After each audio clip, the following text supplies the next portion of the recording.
as we are looking at gaseous exchange in man, and majorly to understand properly gaseous exchange in man, we have to first base on what we call respiratory system of what? Of man. Mainly the system is made up of the following. We always see what we are calling the trachea with some rings of cartilage, as you can see by those lines. Then we have the oral rib. If, for example, you look at your chest, you find that we have ribs which make up what we call the rib cage. This is the rib cage, and this rib cage we are going now to consider more what we are calling intercostal what? Muscles. Then inside the rib cage we have what we call the lungs. Remember, these lungs are sponge-like what? Structures capable of expanding and then what? Relaxing. On top of that, our trachea is branching in two pipes known as the what? Known as the bronchi. And if it is one, we can say it is a bronchus. And then the bronchus or the bronchi, they branch into what we call the what? The broncho, or if they are many, you can say the bronchos. Then finally, at the ending of the bronchos, we have what we call the air what? The air sacs. Then down the lungs, we have a membrane which is capable of flattening and naturally it is dome shaped. And this membrane, we are calling it the diaphragm. Now, to understand how air is entering and how air is moving out, we have to base more on this system. This system is very, very important. The one which enables us to take in air and to push air what? Out. To get a clear picture of gaseous exchange in man, we are going to base on two mechanisms. The first mechanism we are going to call it what? Inhalation. That is the first mechanism. And then the second one we are going to call it what? Exhalation. Exhalation. Inhalation, you can call it also inspiration. You can call it inspiration. And then exhalation, you can call it expiration. Remember, these terminologies are simple. Inspiration means breathing in. Don't forget that. That one is breathing in. Breathing in. And this one is going to be breathing what? Out. The exhalation. That is breathing out, taking out air. Now let us see how breathing in takes place. That is inhalation or inspiration. Now there are different events which occur during the inhalation. However, the events are going to involve all those components of the respiratory system. The first event which is going to occur as we are breathing in, so we are going to see events which occur. The first one, we are going to see that the external intercostal muscles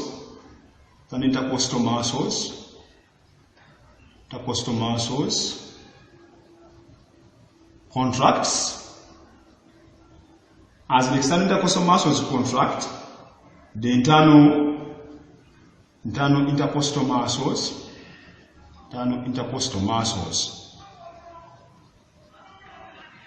relax.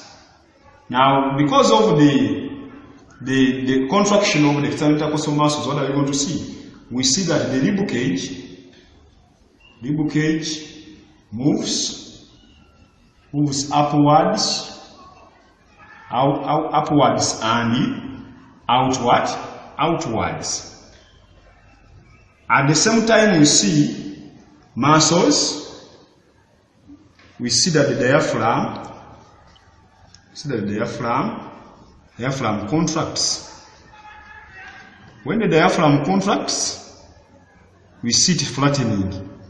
Contracts is flattens. Or we can say lose it, see dome shape. Lose it, see dome what? Dome shape. Now, because of the movement of the rib cage upwards and outwards, and the same time flattening of the diaphragm, we see that the volume, we always see that the volume of the thoracic region, volume of the thoracic what? Cavity, or you can call it even chest cavity. Volume of the chest cavity.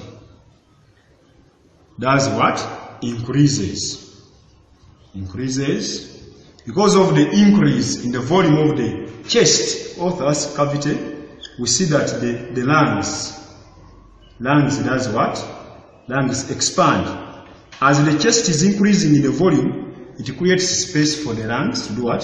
To expand. So lungs expand. And as the lungs expand, it implies that the volume of the lungs increases.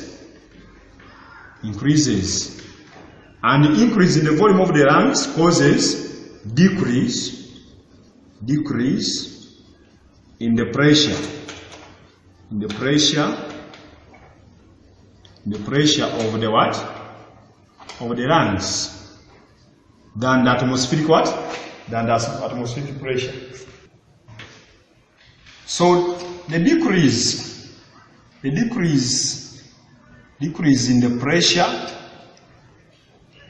pressure of the what? Of the lungs than that of the surrounding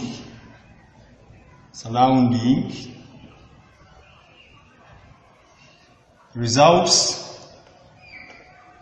into the entrance of air through the nostrils to the trachea, then to the bronchus, to the bronchos or the broncho, and finally to the air sacs, where, so we are saying where it passes through the wall of the air sac. The air sac, remember, you can call it the alveoli, if they are many. If it is one, the alveolus, then to the blood what? Blood capillaries,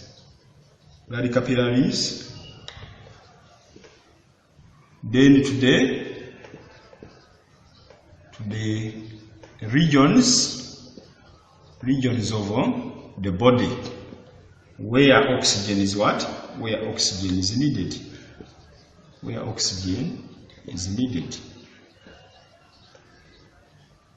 Members, we are seeing that our air, remember, air moved from where? Nostrils to where? Trachea, bronchus, bronchos, then finally to air what? Air sac, what we are calling alveolus. Now we are seeing once the air has entered our air sac or alveolus, we are going to see now the diffusion taking place. The air, the oxygen which is in the air dissolves in what we are calling the alveolar fluid. The dissolving in alveolar fluid, we are going to see that now the air passes via what we are calling the alveolar wall, and finally via the capillary pores into the capillary. Inside our capillary, the air is going to dissolve. That is the oxygen dissolves in what? In the blood, and then the blood moves the oxygen the rest of the body parts where oxygen is being what? Needed. So members, as we are wrapping up mechanism of inhalation, don't forget this one, that the oral mechanism is going to be based on the movement of the rib cage upwards. As you are breathing in, you discover that your rib cage is going to move what? Upwards. The rib cage, this one here, the covering of the lungs, that is the rib cage, is going to move what? Upwards. So we see upward movement of the rib cage. As the rib cage is moving upwards, at the same time is moving outwards. Then that one is brought about by the contraction of the external intercostal what? Muscle and relaxation of the internal intercostal what? Muscles. And then the overall effect is going to be the increase in the volume. We see that the rib cage will move the other side, and even this one is moving this side, and then the space inside here, the space where the lungs are sitting, the space increases. And as the space increases inside our rib cage, the lungs get space and they increase in size. So you see that these lungs, since they are sponge-like, this lung will expand this way and even this one will expand this what? Direction. And once the lungs are expanding, we see that the volume inside the lungs, the volume inside, that is the space inside these lungs now, that's what? Increases. As the volume increases, pressure inside them decreases than the atmospheric what? Pressure. Then now we see the air is being pushed inside due to the difference in what? In pressure. Now, we are seeing that outside the body, air is having a bigger pressure than inside the what? The body. So we are seeing now the pressure outside the body is bigger than the pressure inside the what? The lungs.